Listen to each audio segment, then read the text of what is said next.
In most modern societies and cultures, cannibalism, or the act of humans consuming other humans, is generally looked down upon and ostracized. However, in the case we'll be covering today, a particular cannibal in Japan was hoisted up the ranks of the rich and famous simply due to the public's fascination with social taboos.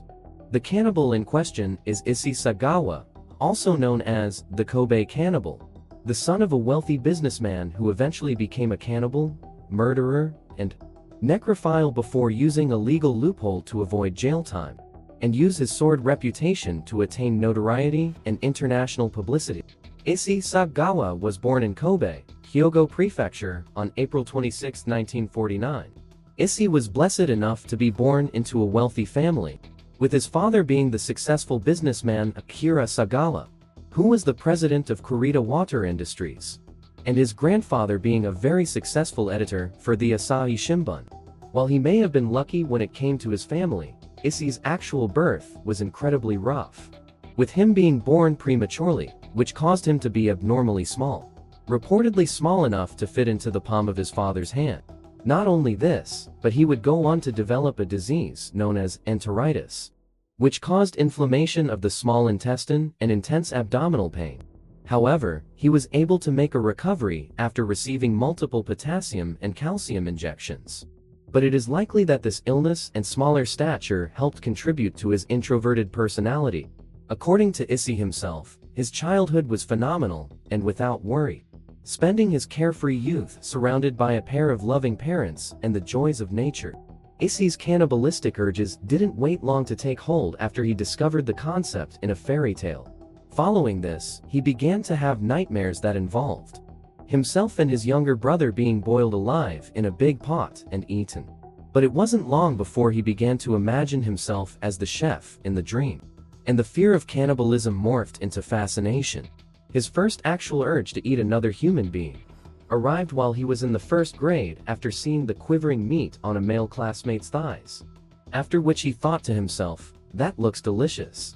Despite his first cannibalistic desire being towards another man, Issei knew he wasn't homosexual, and eventually would make the horrid discovery after watching a Grace Kelly film at a young age, that his cannibalistic type were white women with blonde hair and blue eyes. Issei grew up in a sheltered household and knew nothing of these more primal human instincts. So when these desires cropped up, he had no clue what they were or how to deal with them. And according to Issei, this caused him to experiment in taboo ways, such as participating in bestiality with the family dog, and imagining and associating cannibalism with sexual desire and pleasure, keeping his desires hidden for his child and teenage years. No one was ever suspicious of anything being wrong with him, and little attention was paid to keeping an eye on him. In 1972, around 23 years old, Issei was attending Waco University in Tokyo, where he chose to pursue an interest in literature, while also taking classes in German. One night while out walking, he passed by a beautiful German woman, and was so overcome by the desire to eat her that he chose at that moment to follow her home and eat her. He watched her walk to her apartment, where he later broke in by climbing in through the window.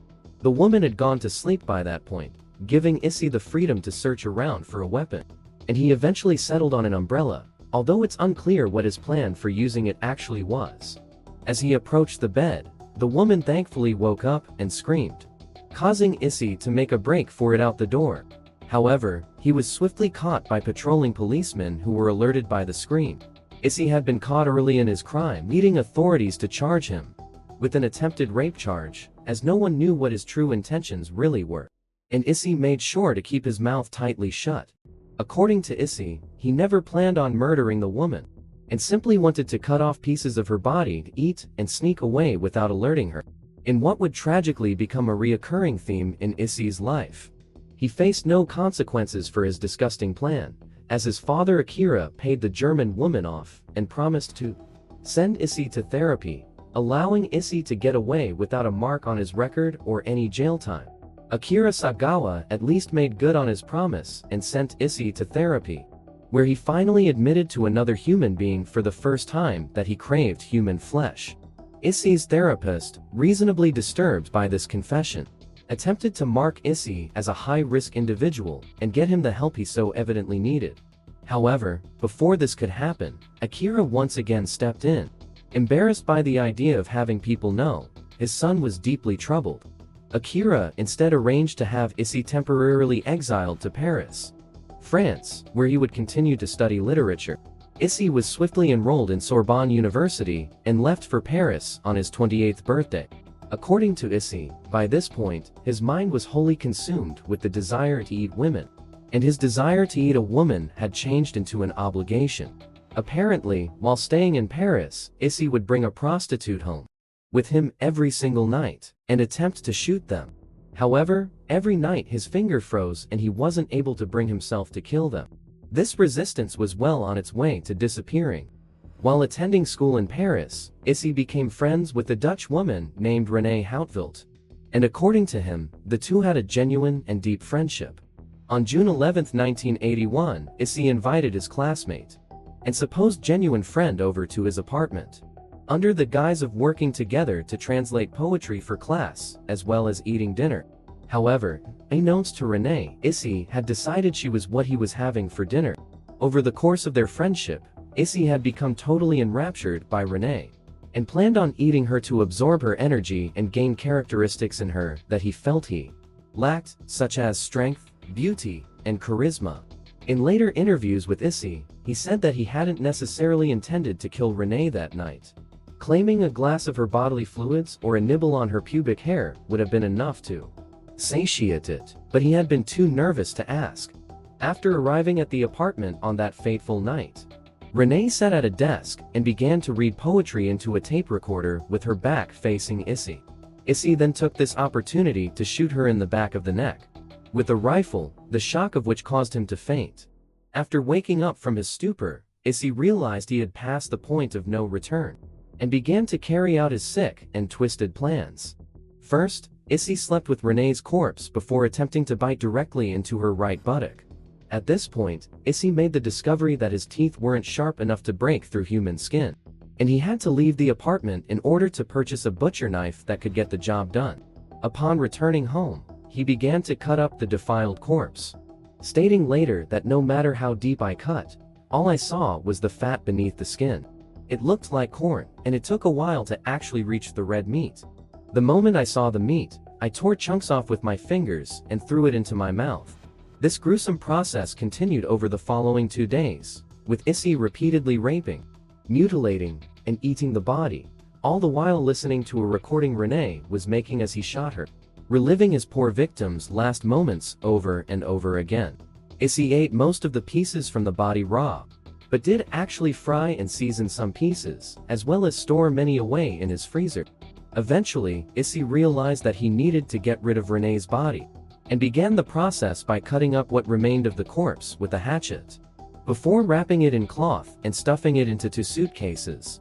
As he packed away the evidence of his crime, Issei took a moment to lift up Renée's now decapitated head by the hair, at which point the reality of what he had done finally settled in, and Issei realized he was finally a true cannibal.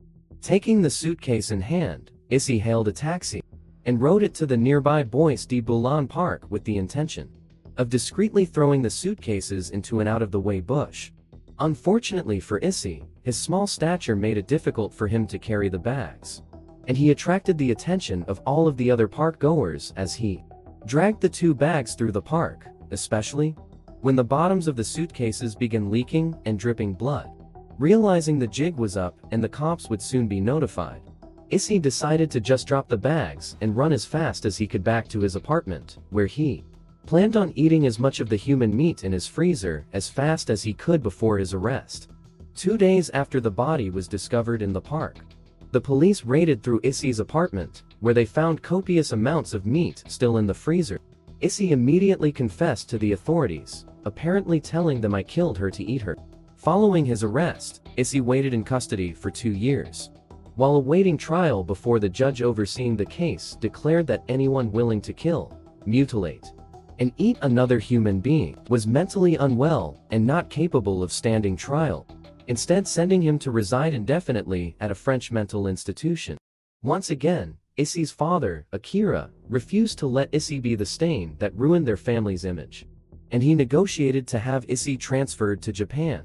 where Issei would have been detained, except that documents pertaining to Issei's case were sealed by French authorities and not released to the Japanese police, allowing Issei to squeeze through a legal loophole and check himself out of the mental institution and return to his home country as a free man. Issei capitalized on his disgusting crime and obsession in order to make money, signing a publishing deal to release memoirs he had written while institutionalized, starring in several pornographic videos alongside women who were not informed of his background beforehand, being featured in a Japanese exploitation film, writing a manga about Renée's murder, being featured on multiple daytime talk shows and cooking shows, and even being hired to leave food reviews for select restaurants. Issei talks openly and publicly about the joys of eating human flesh, and encourages society to become more accepting of it, and even going so far as to claim that he plans on consuming another human being again before he dies. What are your thoughts on the case?